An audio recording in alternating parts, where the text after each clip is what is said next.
আমার হাজবেন্ডকে ভালোবেসে পরিবারের বিরুদ্ধে গিয়ে বিয়ে করেছিলাম। পরিবারের বিরুদ্ধে গিয়ে বিয়ে করার কারণ হলো আমার আব্বু আম্মু আমার হাজবেন্ডকে একদম পছন্দ করতো না। সবসময় বলতো এই ছেলেটা ভালো না, এই ছেলেটার সাথে সংসার করতে পারবি না। কিন্তু আমি আব্বু আম্মুর কথা না শুনে পরিবারের বিরুদ্ধে গিয়ে পালিয়ে গিয়ে ভালোবাসার মানুষকে বিয়ে করে ফেলি। আপনারা যারা অবিবাহিত মেয়েরা আছে ভাবেন বিয়ের আগের বিয়ের পরে সিচুয়েশনটা বোধহয় সেম। আমিও তাই ভেবেছিলাম, সারাদিন হাজবেন্ডের সাথে খাবো, ঘুরবো, গল্প করবো, একসঙ্গে ঘুমাবো, অনেক গল্প করবো। সবচেয়ে বড় কথা, যে মানুষটাকে ভালোবাসি আমি সব সময়ের জন্য কাছে পাবো। আমি যখন বিয়ে করি শ্বশুর বাড়িতে গেলাম, বিশ্বাস করেন পুরো অন্যরকম জীবনটা আমার হয়ে গেল। আমার শ্বশুর বাড়ির অবস্থা বেশ ভালো। পরিবারে বিয়ে হয়েছে আমার শ্বশুর শাশুড়ি, দেবর, ননদ, ভাসুর, ভাসুরের ওয়াইফ, তাদের বাচ্চা কাচ্চা সবাই মিলে একসাথে থাকি। আমরা সবাই মোটামুটি ভালো ছিল, ফ্রেন্ডলি ছিল। আমার শাশুড়িটা অন্যরকম ছিল। আমার শাশুড়ি প্রচুর কাজ করাইতো, এটা নিয়ে আমার কোনো প্রবলেম ছিল না। কিন্তু সারাক্ষণ ভুল ধরতো, আজে বাজে কথা বলতো, এইগুলো আমার হাজবেন্ডের সাথে ছাড় দিত। এই জিনিসগুলো না আমার খুব খারাপ লাগতো। কিন্তু আমার হাজবেন্ড যেই পরিমাণ আমাকে ভালোবাসতো, সেই ভালোবাসার কাছে এই কষ্টটা কিছুই না।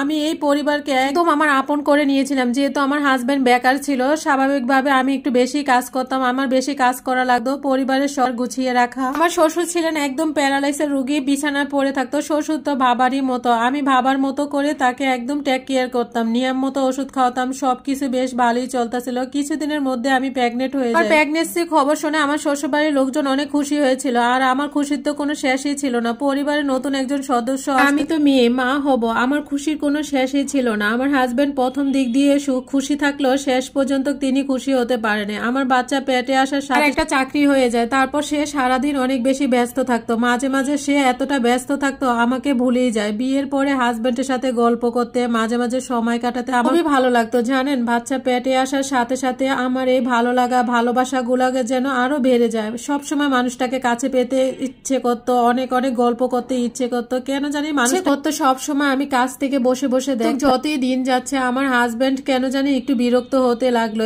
এই বিষয়গুলো আমাকে এত কষ্ট দিত। যখনই কিছু বলতে যাই, শুনতে চাই, তখনই বলতো অফিসে কাজ করে এসে এখন অনেক টায়ার্ড আছে। সে আমাকে সবসময় বলতো পরে কথা বলবে, পরে গল্প করবে। আমি প্রেগনেন্ট অবস্থায় এরকম অবস্থায় একটু একটু করে টুকটুক করে পরিবারের সব কাজ করতাম। প্রেগনেন্সি অবস্থায় কিন্তু মেয়েদের শরীরে কিন্তু অনেক রকম পরিবর্তন আসতে থাকে, সেটা আমার হাজবেন্ড কখনই মানতে পারে না। আমি মোটা হয়ে যাচ্ছে, আমার বডি স্টাফ নষ্ট হয়ে যাচ্ছে, আমার শরীরে বিভিন্ন জায়গায় দাগ হয়ে গেছে, এই দাগগুলা নাকি আস্তে আস্তে বাড়বে। ভাবতে পারেন একটা মানুষ কতটা অমানুষ হলে প্রেগনেন্ট অবস্থায় একটা মেয়েকে এই ধরনের কথা বলতে পারে। সত্যি কথা কি জানেন, টাকা হয়ে গেলে তখন মানুষ, যে কোনো মানুষই পরিবর্তন হয়ে যায়, স্মার্ট হয়ে যায়। মানুষের মধ্যে অনেক আতঙ্ক চলে আসে, অনেক কিছু চেঞ্জ হয়ে যায়। মানুষ টাকা হলেও কিছুই মনে রাখে না। এক সময় মনে হয় আমি যেই মানুষটাকে মানে কোনো টাকা পয়সা ছাড়া মানুষটা হাত ধরে ভালোবেসে বিয়ে করেছিল, সেই মানুষটার কাছে আমি একদম পুরনো হয়ে যায়। টাকা পয়সা হলে মানুষ চেঞ্জ হয়ে যায়। এই মানুষটা আমার হাতে খাবার ছাড়া কখনই খেতে পারতো না। সেই মানুষটা টাকা হওয়ার পরে আমি ভালো রান্না করতে পারি না, আমি অগুছালো, আমি অনেক মোটা হয়ে গেছি, তার পরিবারে খেয়াল রাখতে পারি না, আমি তার মা বাবার দিকে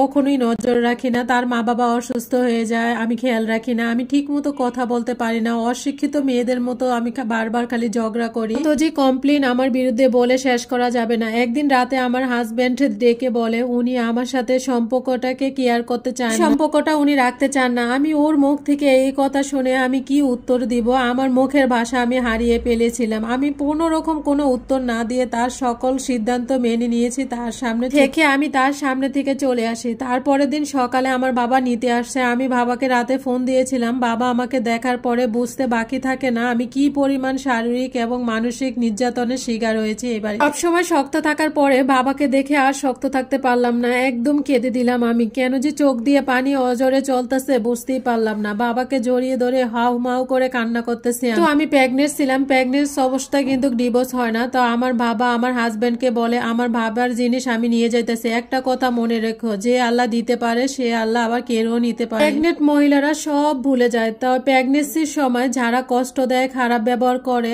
সেই মানুষগুলাকে তারা কখনোই বলতে পারে না। আমার ফুটফুটে একটা মেয়ে সন্তান আছে, আর বয়স এখন 3 বছর। আমার বাবা পুনরায় আবার আমাকে বিয়ে দিয়েছে ডাক্তারের সাথে, আলহামদুলিল্লাহ। সেখানে আমি অনেক বেশি খুশি। একটা মজার বিষয় কি জানেন, আমার এক্স হাজবেন্ড এখন তার বেকার, এখন তার চাকরিটাও নেই, তার বাইরে খাবার খাইতে এখন নাকি বলে টাকাও থাকে না। এরকম একটা পরিস্থিতির ভিতরে এখন সে কাটতেছে। নিঃস্বার্থভাবে যে মানুষগুলা মানুষকে ভালোবাসে, বিশ্বাস করেন, মনের অজান্তে সেই মানুষগুলা দিন শেষে সুখী হয়ে যায়। গল্পটা কিরকম লাগলো অবশ্যই কিন্তু কমেন্টে জানাবেন। গল্পটি ভালো লাগলে অবশ্যই শেয়ার করে দিবেন। আল্লাহ হাফেজ।